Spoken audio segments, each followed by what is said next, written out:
Are you listening to yourself? I always listen to myself. It's one of the great joys of my life. We live in a world now that welcomes and nurtures the screwball in all of us. Hey, it's a new decade, people. Time to get a little nutty. Treat yourself to Screwball Peanut Butter Whiskey, a smooth flavor that combines two of America's favorites, peanut butter and American whiskey. So no more social awkwardness. Time to embrace who you truly are. Get out there and make friends. And be sure it starts with Screwball Peanut Butter Whiskey. It's available nearly everywhere. Learn more at screwballwhiskey.com. Infidium Spirits. Please enjoy responsibly. You're riding Morning Shotgun with the Armchair Quarterbacks. We're here weekdays, streaming on the Armchair Quarterbacks app. Download it today. Your first choice for sports talk here on the First Coast. You get a whole lot of something with Farmers Policy Perks. So much, I'm going to have to speed things up. You can get the Farmers Signal app, and that could get you up to 15% off your auto policy. That's just for using the app and driving like the normal speed limited hearing, full stop making lane change signaling human being you are. Get a whole lot of something with Farmers Policy Perks. Start with a quote by calling 1-800-FARMERS. We are farmers. Bum, bum, bum, bum, bum, bum. Hey, Jacksonville, winter is the perfect time to start planning for your healthy, pest-free spring lawn with True Green, America's #1 lawn care company. True Green's science-based approach and local expertise will help give your lawn the year-round care it needs to be thick and weed-free. Go to truegreen.com/radio to save 50% on your first service. Just call 866-946-5956 or go to truegreen.com/radio today and get a lawn to be proud of. You just robbed a house. You have all this great stuff that now belongs to you, but you got this annoying pang of guilt nagging at you. Well, worry no more, because your friends at Cell Block Greeting Cards have the answer for you. Introducing our new line of petty crime thank you cards. Before you smash and grab one of our cards and leave it behind on your next heist.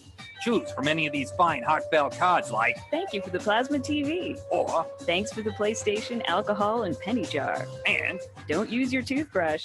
Or limited time, introducing, I'm still in the house. And many more sentimental petty crime thank you cards. Available at any back alley, shadowy parking lot, or armchair.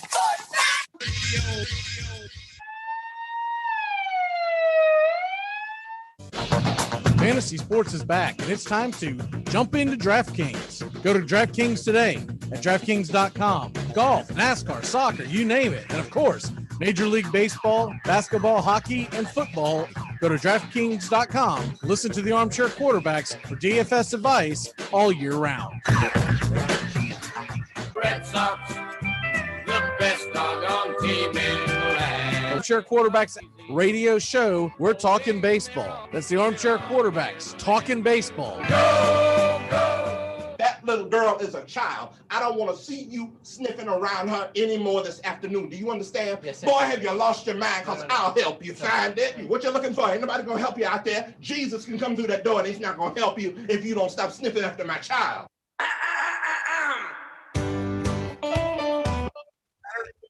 8:30 Eastern. Dixie Football Nation is back and better than ever. We've got Tony Agolini, Matt Carr, Tones Areola, Bobby and Angelo, along with Mac McGee this fall. Dixie Football Nation heads to the gridiron, talking ACC, SEC, the Big Ten, and all the big games throughout the college football land. That's Dixie Football Nation, 8:30 Eastern, 7:30 Central, Saturday mornings on the Armchair Quarterback Show's YouTube channel, going live. Or catch the instant replay.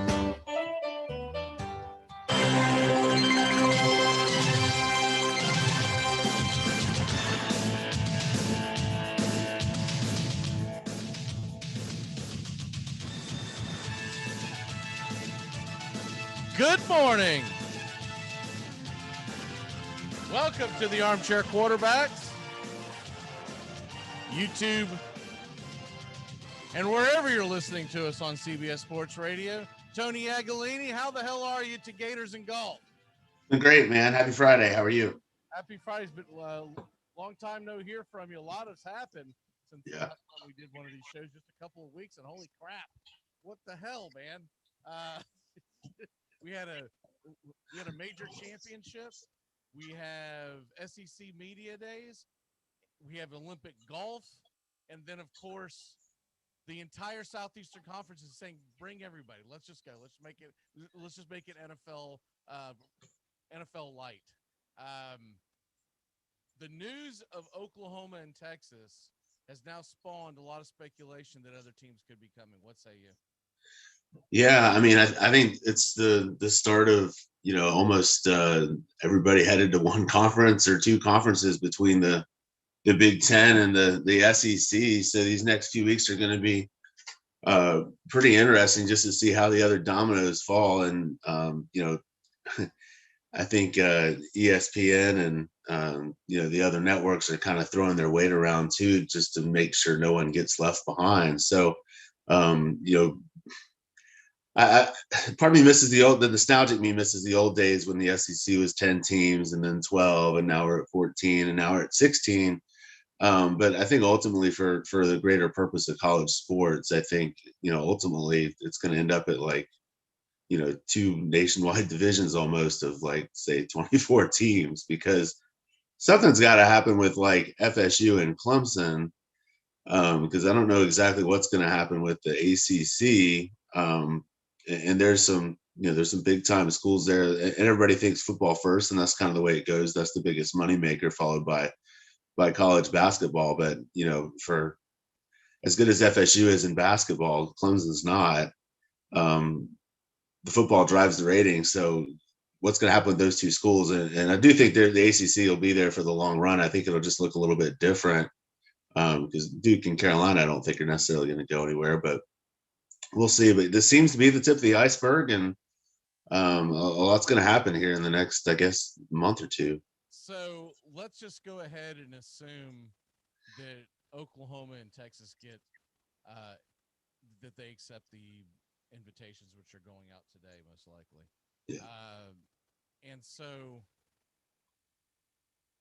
how does that division look, assuming they don't bring anybody else in, right? Yeah. No one else comes in. It's just we're going from 14 to 16, because the way I see it, the smartest, easiest way, because you would also preserve and reborn some new rivalries, or some old rivalries, some old Southwest Conference rivalries, is if you took Alabama and Auburn, stuck them in the East, then you would have the West would be set up with the Mississippi schools and the old Southwest Conference is essentially what it would be.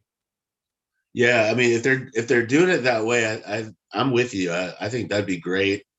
Alabama and Florida and Alabama and Georgia hardly ever play in the regular season anyway. I mean, this is we host Alabama, and this is Saban's first trip to the Swamp as Alabama's second trip as coach at the Swamp, and that's insane. And I always bitch about the Auburn game because Auburn's 5.5 hours away. I love going there.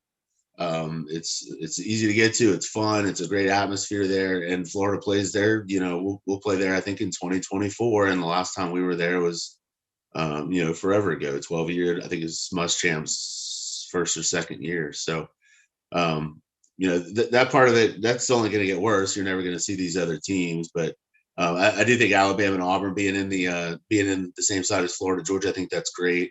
Auburn, Tennessee used to be a big rivalry back in the day too. That was, that's one of those that went by the wayside. I don't need to play Arkansas, Mississippi State, whatever, every single year. We used to play Mississippi State every year. But the other plan I've seen too are with all these teams are four team pods. And I don't necessarily know how they would get. I guess they play like a semifinal game between the winners of two pods and play the guy from the other side, but.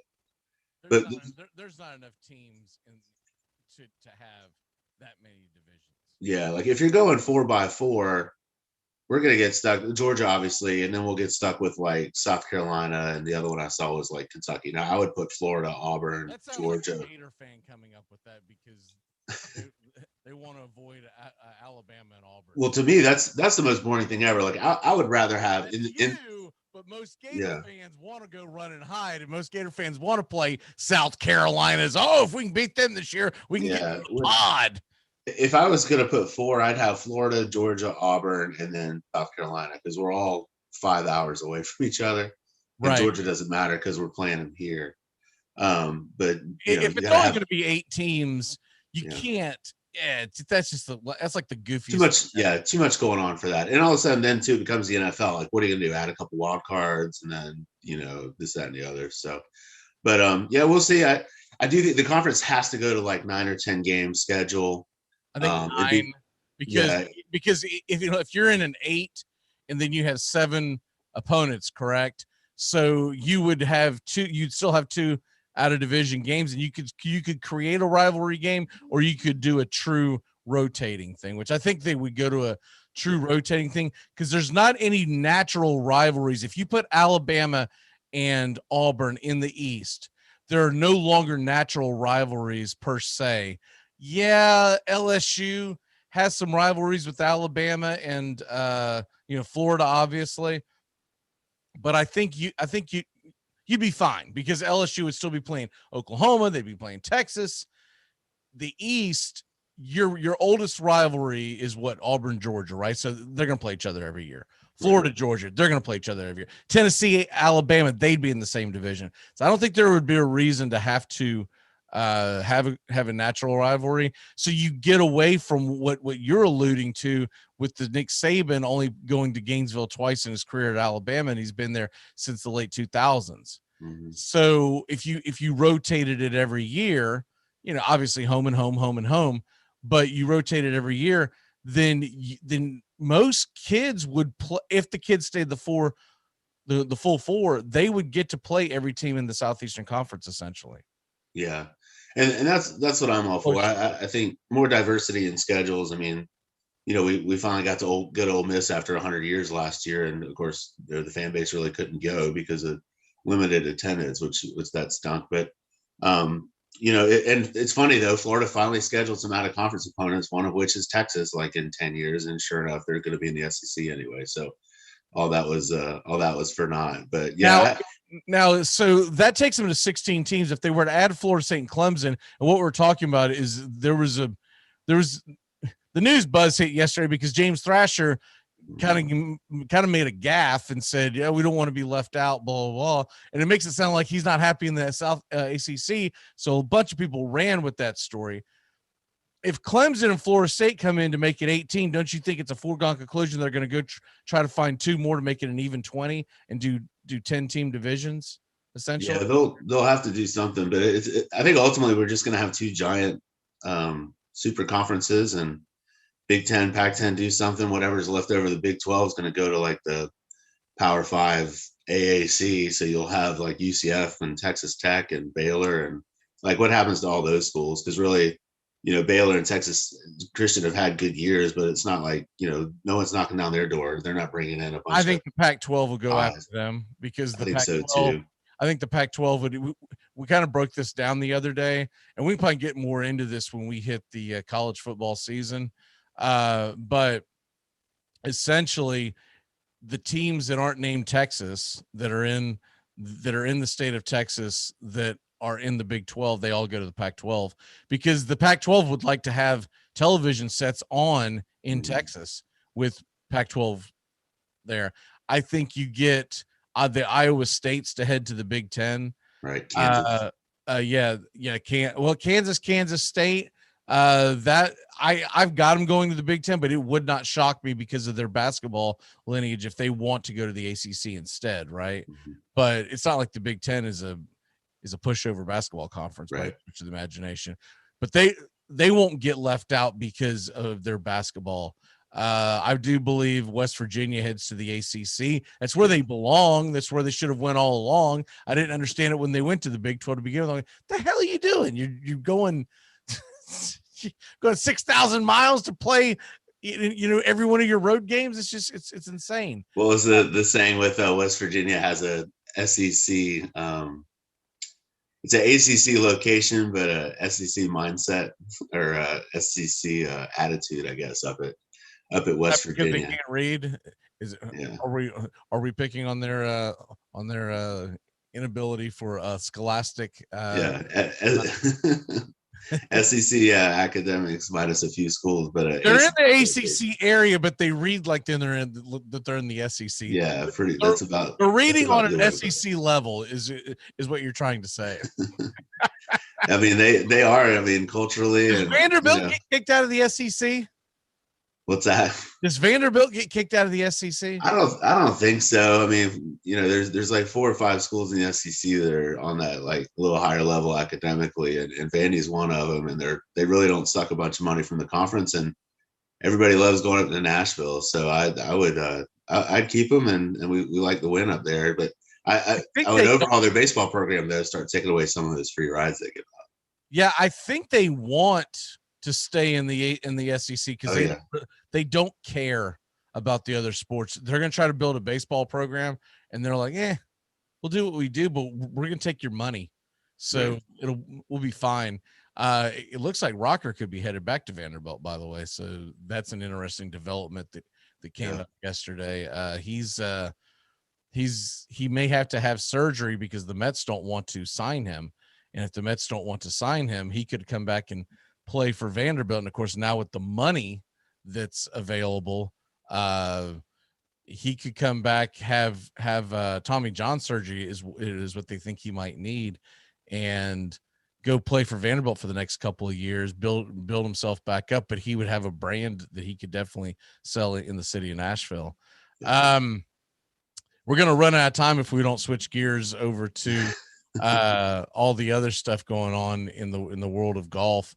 But by the way, before we hit golf real quick, is there anything at the SEC Media Days that really jumped out at you? I thought Saban's comment about his quarterback already have $1 million in his pocket for the licensing stuff. I thought that was, and he didn't even, I don't know if he said that at Media Days. I think he said that at like a Texas conference, but still it was that week. But he did that braggadociously because he's trying to get their attention that your kid needs to come to Alabama. Absolutely. Texas, the hotbed for quarterbacks too. So that wasn't a coincidence that was brought up at that, but not really. Everybody only brought 2 players. I would have probably liked to see maybe Emory Jones show up for Florida, but I think if there was a third, it would have been him. We brought 2 defensive guys that are good kids, I guess, but just kind of boring. Nobody really said anything crazy or anything like that. Was he worried that he bring? Because I don't know anything about Emory Jones, but is he braggadocious? Was he afraid he's going to say something? No, I just think they brought 2 guys. Like Zach Carter's a senior. The other kid's a senior too. They've both been in a program for reward them. Zach Carter's on a couple leadership committees with the SEC, and you don't want. You don't want Emory Jones coming out with a "Bring on Bama" T-shirt coming. Yeah, we're gonna kill everybody this year. Yeah. Oh, y'all underestimate me. Yeah, Kyle who, and then it was pretty status quo. I'm with Mullen on going to 9 conference games. I'm not with Mullen as far as dropping the permanent opponent in LSU. I like the LSU game. I think it's a lot of fun. Keeps it interesting. I'd rather play them every year. I think that whole thing's a moot point now, right? Right, exactly. Now it doesn't matter. So now, as far as as far as all that goes with the SEC Media Days, do you ever expect anything groundbreaking to be said, or is it more of just this gets me geared up for football? Not these days. I think when it went to TV and all that kind of stuff, I think that's when it's a made for TV event now. That's when it all changed. But like back in the day when it was, 3 or 4 weeks before football season instead of 7 or 8 or 6, you might catch some details. But now with Twitter and social media, everything's already out there. Like they're not going to break any injury news at Media Days because that's already been reported by some dude on campus that saw, some kid on a, in a boot or something like that. So there's just, it's all for show, and SEC Network loves it, and it's okay to me. It gives you something to do for a few days, at least like reading some articles. But the days of like really getting to know the kids at SEC Media Days, I think those are long gone too. Now, as far as golf, got the Olympics going on right now, and I'm so confused with this. I watch it at night as I'm going to bed, but I don't know what the hell round I'm in and what time they're really playing. And it's an interesting time schedule, that's for sure. Evidently, it was in some kind of a rain delay, but I didn't realize that. I was so damn confused. What is going on with the Olympic golf? So it starts at the right time. I mean, it starts about 6:30, 7 o'clock here in the States, so that part's cool. The problem is, they're not going off double T's. It's like the Masters. It's 3 guys. They're all going off 1, and it takes forever to get everybody going. So by the time you might see the leaders, finish up if you stay up till 11 o'clock. But other than that, you have no chance of seeing the rest of it unless you're up until 4 or 5 in the morning. They did have a delay Not everybody finished round 2, so they don't have tee times out for tonight. But Xander Schauffele shot 8 under yesterday, put him at the top of the leaderboard. His history, he's won events like this where there's a limited field, which that's the case here, and there are no cuts. Like the same groups that started is going to be the same group that finished. So this event might be right up his alley, and he had a big round yesterday. His issue is getting to Sunday and finishing things off. So we'll see what happens there. But it's kind of a cool leaderboard. I mean, some of the bigger names step forward. Other than Schauffele, none of the Americans really, made a big move yesterday. But I guess he's our best hope, and it is kind of cool seeing these guys play for their country. I think one of the stories was with Rory, because he's got it's kind of, if you grow up, a big fan of one school and then went to another, it's kind of one of those for Rory where he really didn't know what country to play for, Ireland, Northern Ireland, UK, whatever. So he's kind of there just to kind of grow the game and see if he can win a gold medal. But he's kind of, it's almost like he's reluctantly playing for Ireland without, disrespecting Northern Ireland. So that's been a story. Matsuyama obviously is the hero out there. Everybody wants to see him win a gold medal on top of the Masters. I don't know if that's going to be doable or not, but he's got a couple holes left for round 2. But they'll get going round 3 tonight, round 4 tomorrow night. And, if you can stay up till 3 o'clock in the morning, which even I don't know if I could do that, you'll see a gold medal. But the course is cool. It's kind of like they're Augusta. I've just been recording it and then watching it, which is a good way to watch golf too. So a little quicker that way. The course itself doesn't come off to me as very challenging. I mean, 16, 20 under might win this thing. It's just looks like every other course here in the States, except maybe, there's not a blade of grass that's moving the wrong direction, it looks like. But yeah, it's kind of, this isn't one of those where, the greens are super fast. They want guys to shoot par. Like they're just playing it like a regular golf course, and 16 under, 20 under might win it. Not the most exciting rendition of the sport. Well, but it actually gives me a reason to watch, because I guess I'm one of the few people who are actually watching the Olympics. And so I like the fact that it comes on several different channel options. So I usually have a couple of them going at the same time to kind of flip back and forth to the sport that I like. I've been watching Olympic golf. I've been watching a lot of volleyball. Every time 3-on-3 basketball comes on, I change that damn crap. That is the most boring crap I've ever seen in my life. It's like, it's bad enough you're gonna try to force me to watch the WNBA. Now it's the 3-on-3 version. Oh, what are they doing to us? Baseball's getting going. Yeah. Thank God. I think badminton's over with, whatever the hell that was. Like this is something you goofed around in the backyard with the beer. This isn't supposed to be competitive. I will say this: Olympic coverage. If you watch the golf, you see a ton of golf shots, and it's because they're using Japan's basically their camera feed for all these sports. The last channel you want to tune into is NBC, because you're not getting any sports. You're just getting all the features on random athletes, and they explain the sport and all that kind of stuff. But if you actually want to see competition, you have to go to the other channels, not NBC. I do wish we got the golf coverage on CBS like they're showing in like the Japan cameras are showing, because we get to actually see every shot. You don't hear a lot of this happened a second ago, 5 holes ago, and all this kind of stuff like that. But it just doesn't, Olympic golf it doesn't have the theater of the Ryder Cup. Everything's stroke play.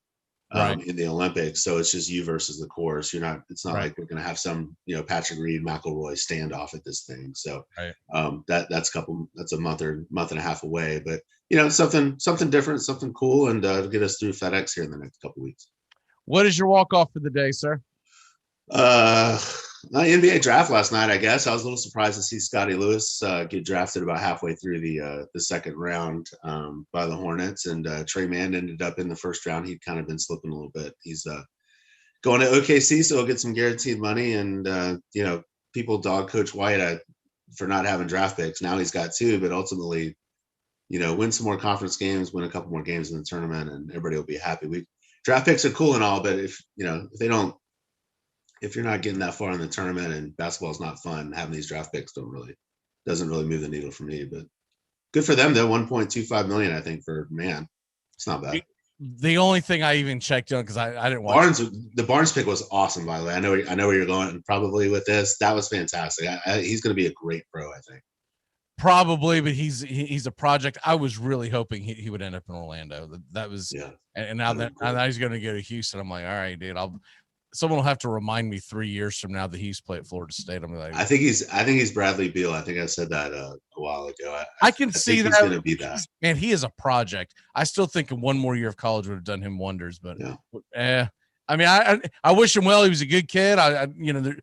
Everything about him I like.